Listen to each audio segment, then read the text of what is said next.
Happy holidays and Merry Christmas, everybody, and happy almost New Year. I can't believe it's almost 2026 very soon. This year, I actually spent Christmas for the first time, not with my family, but with friends instead, because what ended up happening was on Christmas Eve night, I basically hit like a really big rock on the freeway going like 65, 70 miles per hour, and it instantly turned my tire into mush.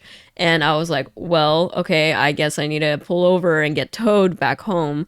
And that's how I spent my Christmas Eve. So on Christmas, I would have driven back to my family's home, but I was a little bit spooked about what just happened. So I was like, you know what? Maybe it's not best for me to drive again on the freeway because it's going to be raining again. So that sounds kind of sad, but I actually had a great Christmas where I spent it at a friend's place and we had a little Christmas hangout. We played a lot of WarioWare on the GBA emulator, and that was actually a really fun party game for us to play. We basically had a hot potato situation where we would pass the controller to each person and we would try to beat a mini game, and it actually got pretty challenging in the later parts of the game. We were struggling to get through one of the stages and I was like, I have to leave, but let me know if you guys end up beating it. So anyways, that's what my Christmas looked like. But ever since I started shifting my content creation focus to play more variety games, I really like doing these like retrospectives of games that I played this year. So of course this year I'm talking about that too, but for this video I kind of just want to talk about like the year in general in gaming for 2025. I think this year was in general a really interesting year for gaming. I think a lot of people agree that this was one of the strongest years in gaming. Incredible releases all across the board. The competition for getting nominated for Game of the Year this year was extremely competitive despite one game really coming out on the top. We had a console release this year. We finally had Silksong come out,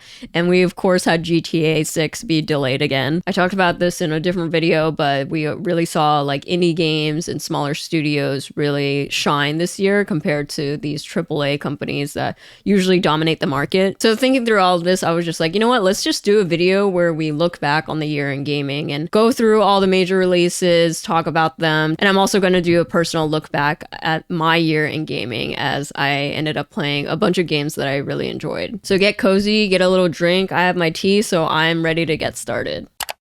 So 2025 actually started out really interesting for me because I totally forgot that I was unemployed because I was just freshly laid off for about like 4 months of the year. And I think I started out with the year just like really focused on trying to get some gaming in because I wanted to focus full time on content for at least until I found a new job. At the same time though, January I feel like isn't the best month for big releases to come out. Like I don't think that a lot of major releases usually happen in January because it's like right after the new year, and my gaming that month kind of reflects that. So I started out playing Meeside, Cursed Digicam, Mouthwashing, and Arctic Eggs. So I was really focused on playing these like smaller indie games at the start of the year. By the way, this is my backlog where I log all of my games, I review all of them, and I really love this site. I think it's really fun. This is not sponsored, obviously. I just really like tracking all of the games that I played here. I guess I was kind of in a horror kick with Meeside, Cursed Digicam, and Mouthwashing. But honestly, all of these games are really great. I recommend all of them. Meeside is that yandere anime girl narrative horror game. Cursed Digicam is a chill as art game that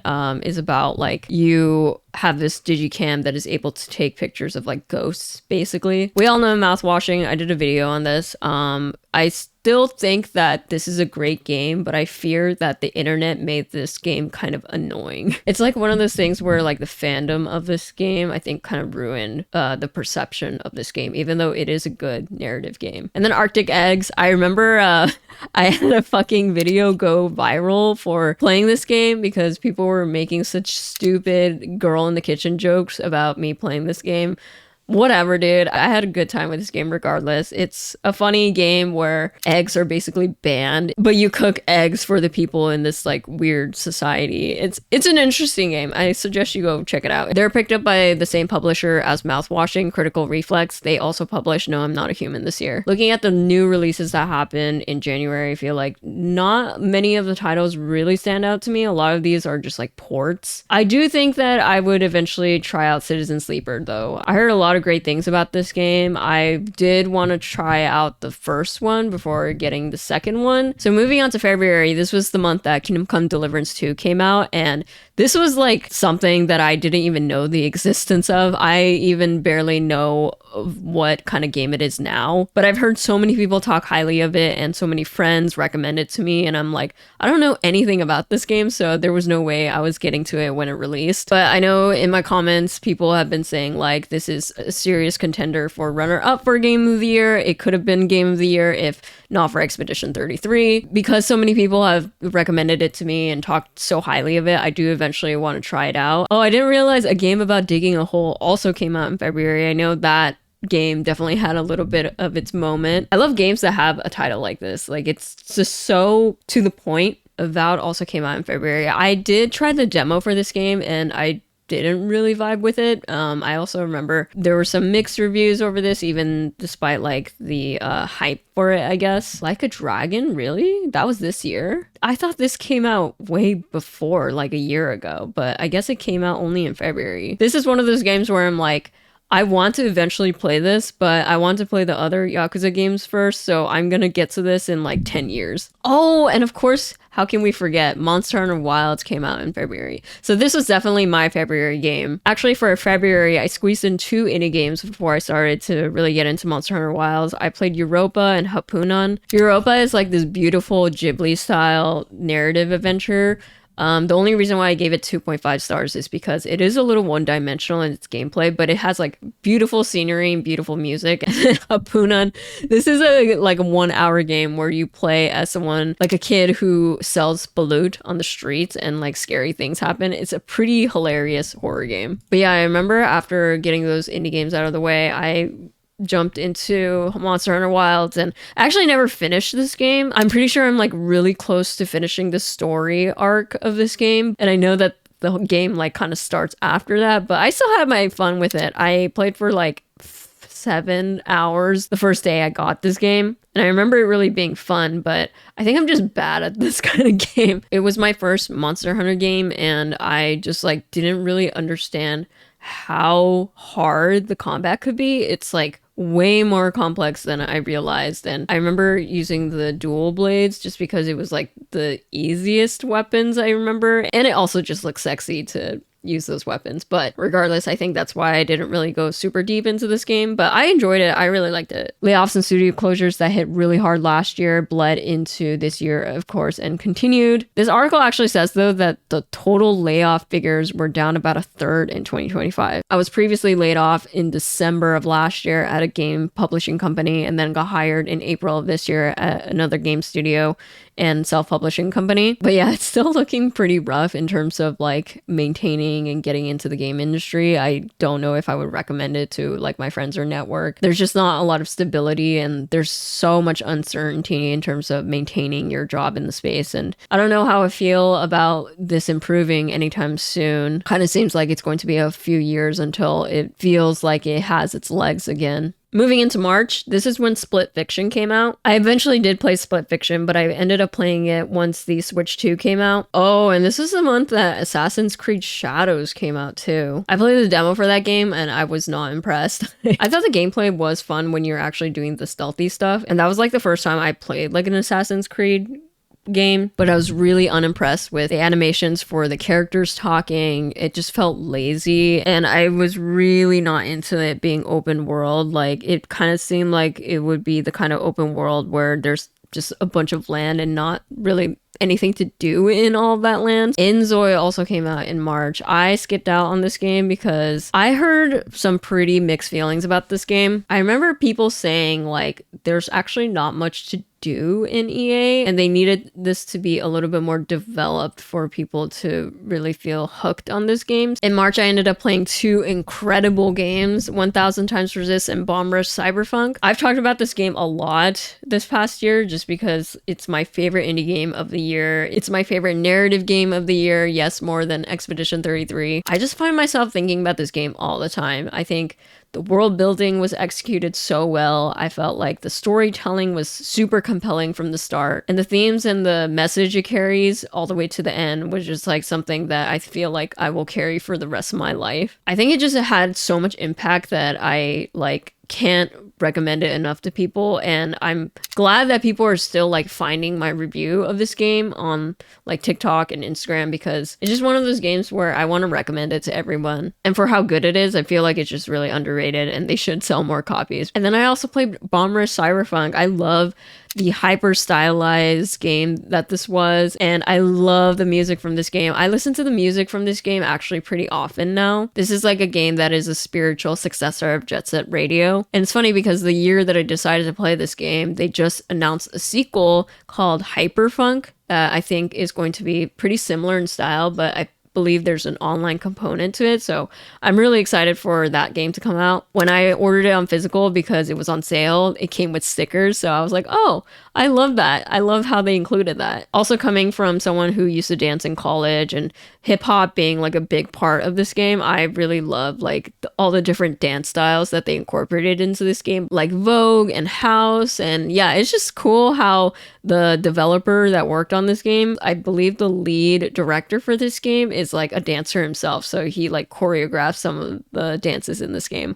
I love that so much. In April, we had Blueprint come out. When this game came out, I remember the reviews for this game went crazy. I remember these like prominent writers and journalists were like, guys, I'm telling you, this could be like a serious contender for Game of the Year. I was like, really? Like this puzzle roguelike is that good? And unfortunately, I was one of those people where I dropped this game because I didn't vibe with it, but I totally understand that it is a good game. I just didn't really click with this game. I didn't really have the patience to get through this game. I was impressed that an indie game that kind of seemed like it came out of nowhere was able to impress so many people, and so many people ended up really loving this game. Lush Foil Photography Sim was also another game that I did end up trying, but I DNF'd because I felt like it was a game that was more appropriate for people who have photography skills. Wait, oh wow, I didn't realize that Expedition 33 came out the same month as Blueprints. That's actually really interesting because I feel like despite Expedition 33, yes, overshadowing a lot of games the month that it came out,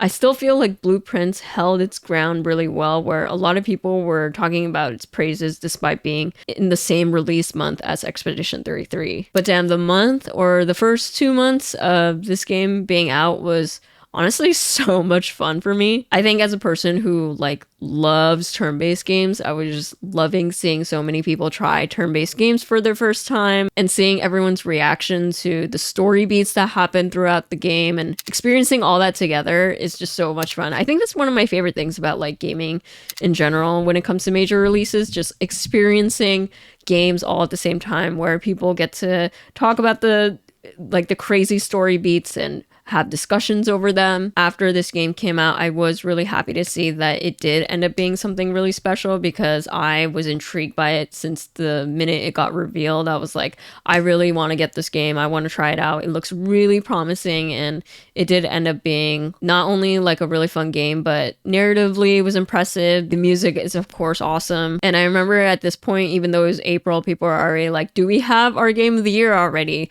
What could possibly beat this? And I think that is a little bit of an exaggeration, but like, yes, I think people were just like so into this game at the moment that yeah, people are already like, I think we already know our Game of the Year. Oh, this is a game that definitely I feel like got overshadowed by the Expedition 33 hype. So I actually really want to try this game, and I'm probably going to get to it eventually when I get through a little bit more of my backlog. But I remember so many people talking highly of this game and how it's like a crazy impressive work because of like the content it has. It has 100 endings because it's like kind of a lengthy one. I've just been putting it off. So I think I'll either wait for like a sale or something. There's like a subset of fans that feel really passionate about these kind of RPG games that just get overshadowed and will never be nominated, unfortunately, for like something like the Game Awards. In April, besides Expedition 33, I ended up playing Detroit Become Human and Signalis.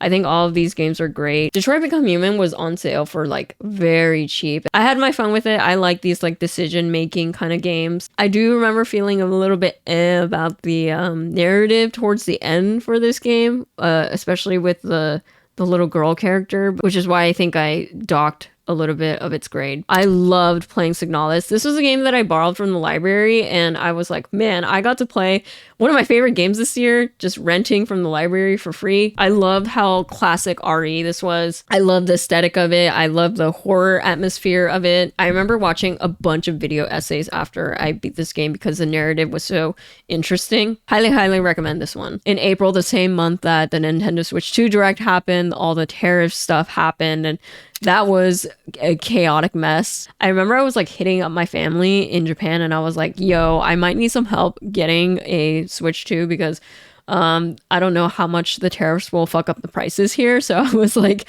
trying to like hit up my family overseas. I remember the chaos it caused when the Switch 2 pre-orders were delayed because of this. It started to really put into perspective how expensive video games were. And this is something that we'll probably see in 2026, just like this related article is pointing out. If GTA will hit the $100 mark, games are already becoming more expensive, and that's going to continue in 2026, which is why in my video talking about my video game resolutions, one of my resolutions is to 1, rent more from the library, and 2, just play the games off my backlog and stop buying things on sale just because they're on sale and just play the things that I already bought, despite this being like a thing for my content creation and side hustle. I still want to save money. Moving on to May, we had Despelote come out on May 1st. I did play that game. I talked a few times about this game before, but what I think is really cool to highlight here is that you can create such a personal, a deeply unapologetically personal story into a video game and be nominated at the Game Awards and get this much attention. I think it's really cool to see that and be able to share so much of your culture at the same time. And the aesthetic of this game is really cool. I think the gameplay is pretty simple, which is why I gave it 3 stars, but I still think it's worth people's time to check this game out. Oh, Fantasy Life. I remember people really talking about this one when it came out. I didn't get this game because I felt like it was a little expensive for how much I wanted to try it out, but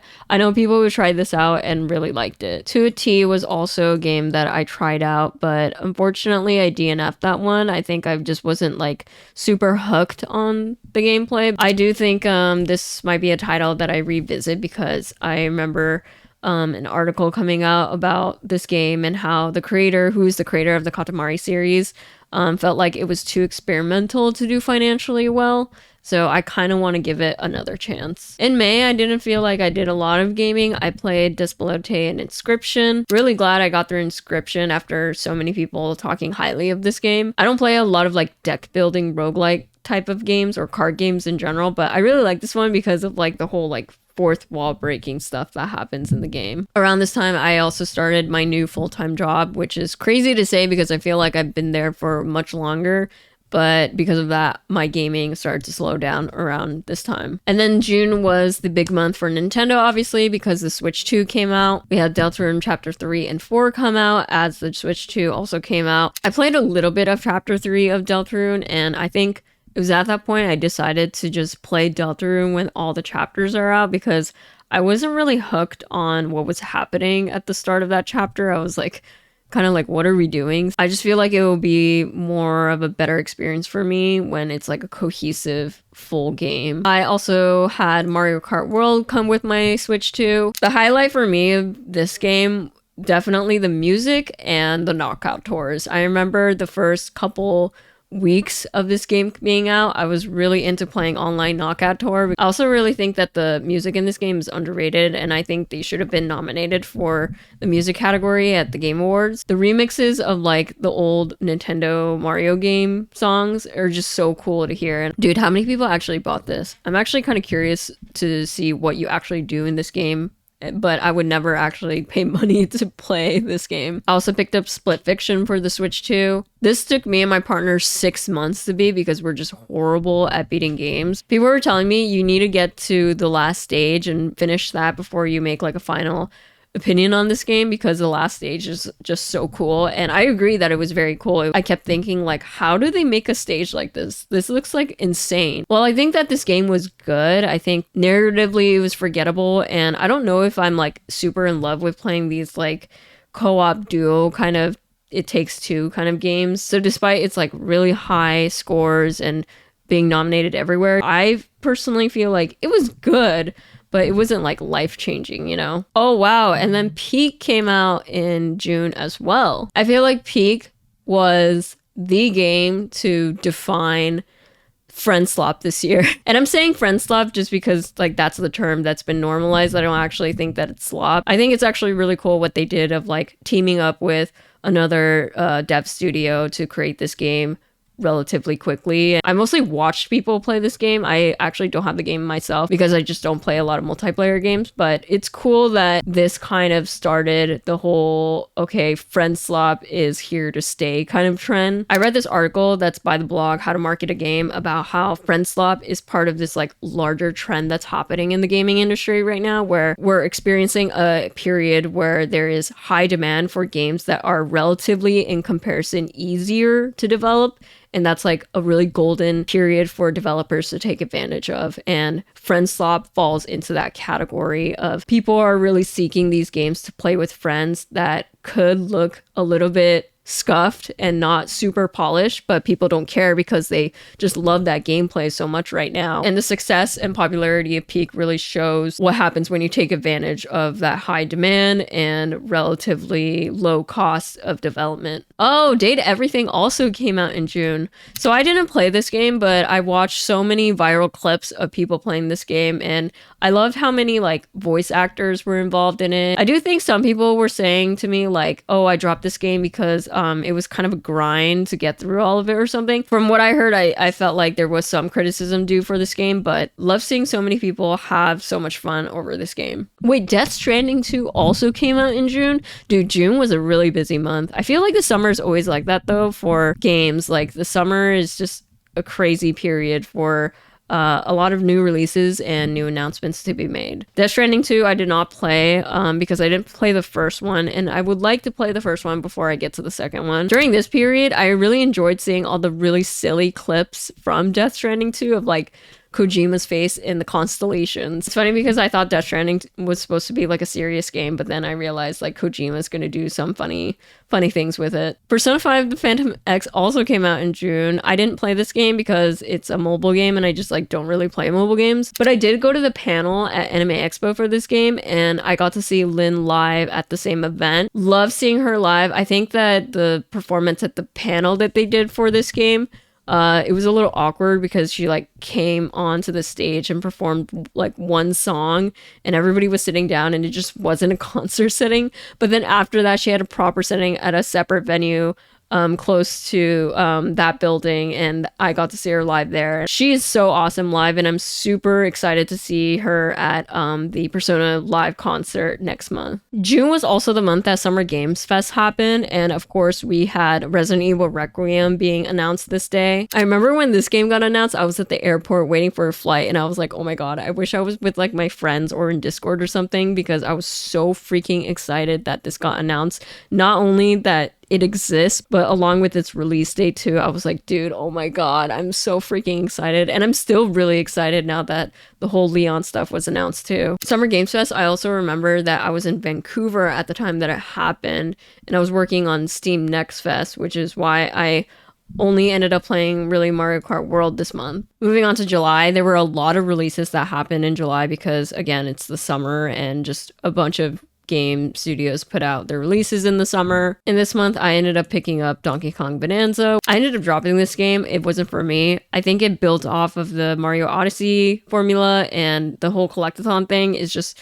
it's not really my vibe, so I ended up dropping it. Ooh, Super Vibe ended up coming out this month too. They just announced that they're shutting down this game. It just sucks when a studio tries out something and they shut down pretty shortly after they launch. Oh, Dead Take also came out this month. I tried this game and I felt like, even though I love the actors who starred in this game, I just like did not like the kind of cheap jump scare horror that it had, and the narrative wasn't that interesting, so I ended up dropping it. There's actually so many games that I've never heard of that came out this month. It's crazy. I ended up beating in July was Soma and To the Moon. Frictional Games is the studio that did the Amnesia games. I love Soma. I think it was one of my favorite horror games that I played this year. I've never really seen existential horror done like Soma before, so that's what I really liked about it, even though I don't really love like sci-fi horror. If you guys watched the Game Awards, they announced this game, which seems like a spiritual successor to Soma, so I'm really excited to play this when it comes out next year. And then I also got through another backlog game, To the Moon, which is over 10 years old, but it was so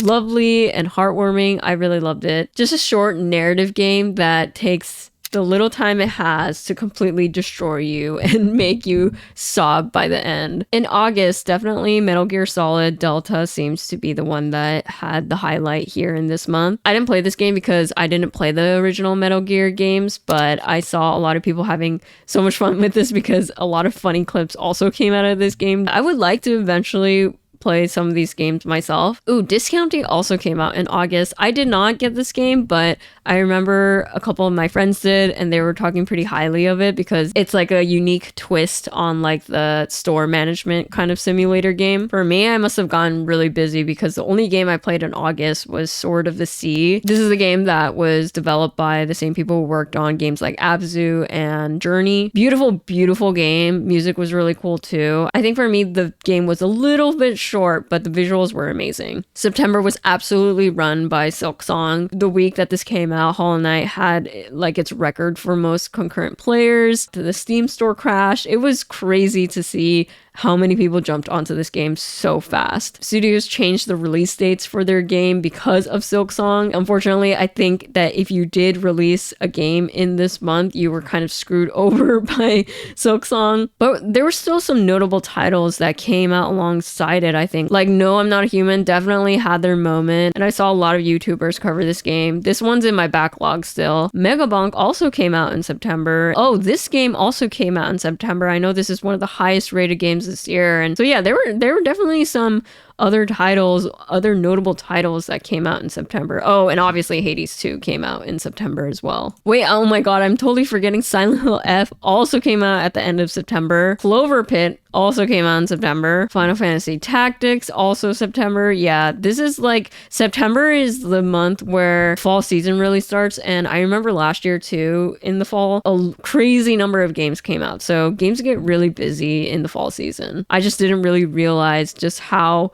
many banger after banger titles came out for games, starting with Silksong. I ended up playing The Trolley Solution, Easy Delivery Co., and Silksong in September. The Trolley Solution is like this funny bite-sized kind of game where there's just different scenarios and mini games based off of the trolley problem. I posted a few videos of it. It's silly. It's kind of stupid. It's not like the greatest game ever, but it was funny for what it was. Easy Delivery Co. has this aesthetic of like low poly Animal Crossing characters, and you make like deliveries in town with a K truck. It's really cute, and it has like this relaxing winter atmosphere vibe to it. Something to play if you want to get into a cozy mood. And then of course Silksong. Silksong was definitely one of my favorite games that I played this year. It's funny because with Hollow Knight, I didn't really vibe with it, but I think going into Silksong, I first played the demo for Silksong at PAX earlier in the year, and then that really sold me on playing Silksong because I think I just had a different mindset going into Silksong. I was like,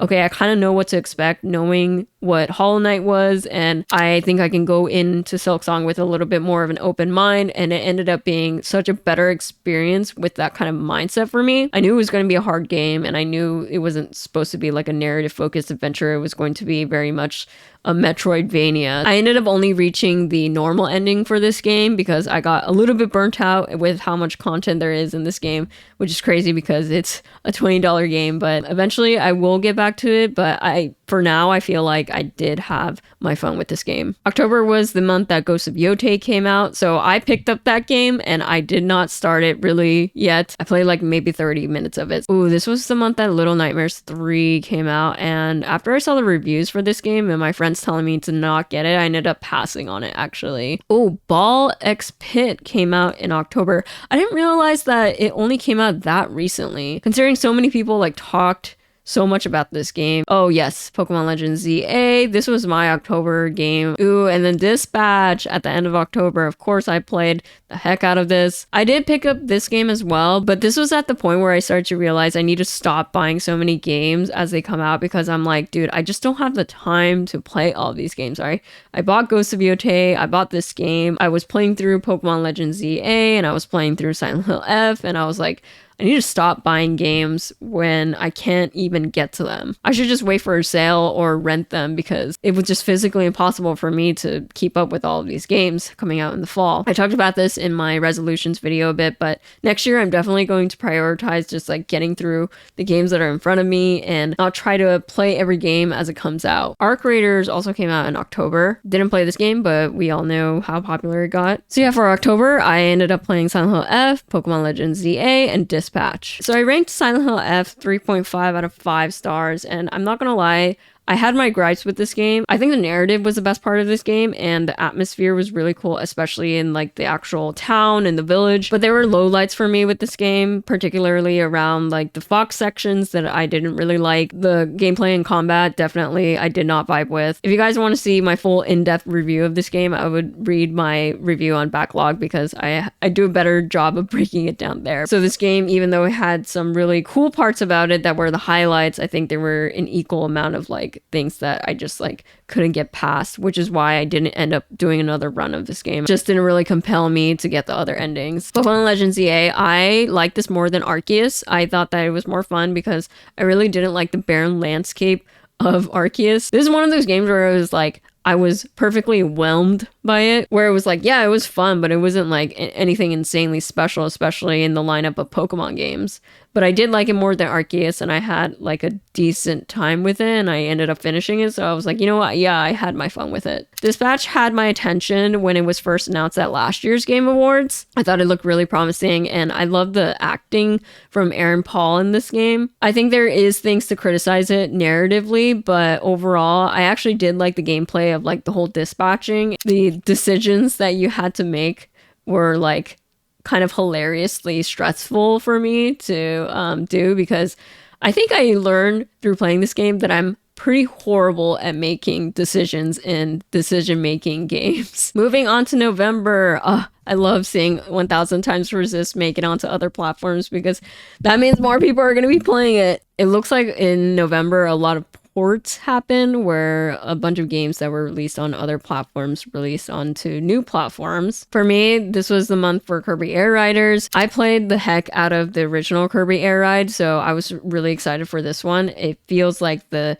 soul of the original game is definitely here in the sequel. It's just a little bit more chaotic and on steroids, which I think actually makes the game more fun. It might be more entertaining for people who originally liked the first game, but regardless, I think that it's worth trying out. And then in December, we had Metroid Prime 4 come out, Octopath Traveler 0. Guys, I've been playing the hell out of this game. Really obsessed with playing this on my Switch too. Like literally picking it up whenever I have free time. It's not like the perfect game, but for some reason, I just am so into it and I can't put it down. I'm going to talk about this more once I'm done with it, but for now, this is like my game for December for sure. December is definitely like a pretty bad month to release games, because people are just like gonna forget about the games that release at the end of the year. People are celebrating the holidays and people are just like getting ready for the next year. In December, I ended up beating Split Fiction, which I talked about. Ooh, and I also forgot that Unbeatable did come out in December, and I was really anticipating this game, but unfortunately there were some quality of life features that they did not add to this game that I'm waiting for to make further progress in the game. I think there's certain features that they should have added from the start that I kind of refuse to play this game until they add those features in. I don't really play rhythm games, so I started failing some songs like as early as chapter 3, and when you fail them currently in the game, you fail forward, you can't fail restarts. So I was like, oh, that's like a feature that I kind of really need to feel like I can fully enjoy this game. So I was like, you know what, I'm just gonna shelve it for now until they add these quality of life features in. I think this game could have waited until 2026 to release, to be honest. There's quite a bit of bugs and some things that they should have, again, added from the beginning, like chapter select. It just seemed like they really wanted to make it release this year. But the aesthetic and the music really makes up for it. So I think that once they like polish it up a little bit with some patches and updates, it's going to be like a great game. We got the Steam Machine coming out next year that was announced. And then we ended off the year with quite the exhausting conversation right after the Game Awards of generative AI being used in Divinity. So all in all, in 2025, I ended up playing 39 games, including the games that I either abandoned or shelved, but beat 25 of them. So now that we've gone through the game releases for 2025, I do kind of want to compare them on a personal level, how I feel it compares to 2024 and 2023, because the past 3 years is when I started giving a shit about like ranking the years against each other. So 2025 for me in terms of games was definitely a strong year. I feel like I played a lot of incredible games. At the same time though, I did not have like a 5 out of 5 star game this year, like an S tier game compared to the previous 2 years. An S tier game for me is a game like Baldur's Gate 3, Resident Evil 4, Tears of the Kingdom, Astrobot. It's a game that makes me compelled to say, yes, this is a game that deserves a spot in my Hall of Fame, my top games of all time. It feels like a game that changed my life, or I'll be thinking about it forever. And I just didn't have a game like that. I think the closest thing is probably Expedition 33, but for me, the narrative is kind of what docked this from an S tier. I feel like towards the end of the game is where the narrative wasn't quite there. I actually think that 1000 Times Resist might be closer to an S tier for me than Expedition 33 because the narrative was just that good to me. The only reason why it's not an S tier is because I feel like the gameplay isn't like super robust. It's mostly a visual novel. I do think that the gameplay could be a little bit of an area where it's weak. But that's not to say just because I don't have an S tier game this year makes this year a weak year for me. I think I had a lot of amazing games to play this year for sure. I think what characterized this year for me is playing more smaller indie games for sure. I feel like I played a lot of titles that no one's ever heard of just because I was more like open to playing shorter titles in between bigger releases. And I wasn't really sinking my time in to playing games that were like 80 or 100 hours long. I usually have like one title where I'm really sinking my hours in, but this year I feel like I didn't have that title. If I compare it against 2024, most people think that it was a relatively weak year just looking at like the nominees for Game of the Year and the fact that Astrobot won. I think that Astrobot is an incredible game, like an S tier game, and I think that it deserved Game of the Year because it's that good. But people will use that as like a point to say that this year wasn't the best in gaming, but it did have some notable titles like Final Fantasy VII Rebirth, Persona 3 Reload, both games that I think actually warrant some fair amount of criticism, but I think that they're big titles nonetheless. Honestly, the standout titles for me for this year were Astrobot and Silent Hill 2 Remake. I think those are the two titles where I would be like, yeah, I would replay this, and I think about these games kind of often. Other games were like good experiences, but I don't know if I would actually replay many of these games. I feel like 2024 was also just following up a year where a bunch of big releases happened, so it kind of did feel like, okay, all these game releases happening in 2023, and then we're gonna have a dip in 2024 as these studios enter like production mode. 2023 is when I started to kind of like look at years in gaming this way, so I can't really say what the other years really look like for me, but I just felt like 2023 was like an unforgettable year. We had Resident Evil 4 Remake, we had Baldur's Gate 3, Tears of the Kingdom, we had a new Final Fantasy entry, we had Pikmin 4. I also just like caught up on backlog games that were incredible, like Persona 4 Golden, Omori. I think this year can't really be beaten, and I think that despite 2025 being an incredibly strong year, it still doesn't beat 2023 for me. But who knows? 2026 is looking really promising. I made a video talking about all the games that I'm really looking forward to playing next year. By the way, just to round this out, these are the best games that came out this year. I think it's so stupid how the two Zelda games that came out for the Switch 2 have to be here, but let's just ignore those. By Metacritic score, the highest rated game is actually Hades 2, and then followed by Expedition 33, and then of course Blueprint, Split Fiction, Donkey Kong Bonanza, Silk Song. It's crazy that the Splote is like in the midst of all these juggernaut games. And then from there, it kind of becomes a bunch of games that I've either heard heard of or never heard of. But yeah, just looking at like the top 20, this is like a pretty insane lineup of games, I feel, just all coming out this year. So while I think that 2025 was a strong year for games with the incredible releases that we got to experience and just like the caliber of these very highly rated games that came out this year, there are these like ongoing underlying issues and conversations that are happening in the industry that were predictable and will certainly lead into next year. So things like tariffs affecting the game industry and games just becoming more expensive, the reality that AI usage in games is becoming more normalized, and the industry suffering from studio closures and layoffs. I can say personally, I don't think this is improving anytime soon. However, I don't want to end this on a doom and gloom note. I think that, again, 2025 was a really special year to experience in games. I think what really defines 2025 for me personally is the resilience of human passion and creativity in games going against the odds in the industry. I think this year compared to other years, we saw so many more indie games and smaller studios become super successful. The fact that more indie games and more smaller games were able to really get their recognition at things like the Game Awards, I think shows that real heart and passion in art and games and craft is going to shine through despite the bullshit that's happening in the industry like AI and layoffs and studio closures. It's really fucking dope that we get to see these games really pop off because we can tell that these games had a lot of heart and soul be put into them. I think this is why I feel optimistic about going into 2026 because we've seen that human creativity is able to kind of cut through the noise and get the spotlight that they deserve. Anyway, I'm going to make a separate video talking about 2026, but this is my last video of this year, so thank you guys so much for watching. I feel like this year I really started to get more comfortable with posting on YouTube and kind of found my footing for what I wanted to do with this channel. I mentioned it in my vlog, but I do want to focus a little bit more on long form this upcoming year. That's my big content resolutions, and I'm excited to do so and just share and yap about my thoughts on gaming. I'm extremely grateful for all the growth that I had this year, not just like in numbers or followers, but just from posting more content and engaging with my community and learning more about like what kind of content I want to make as I do more of it. So thank you guys so much for watching, and I will see you guys in the new year. Bye.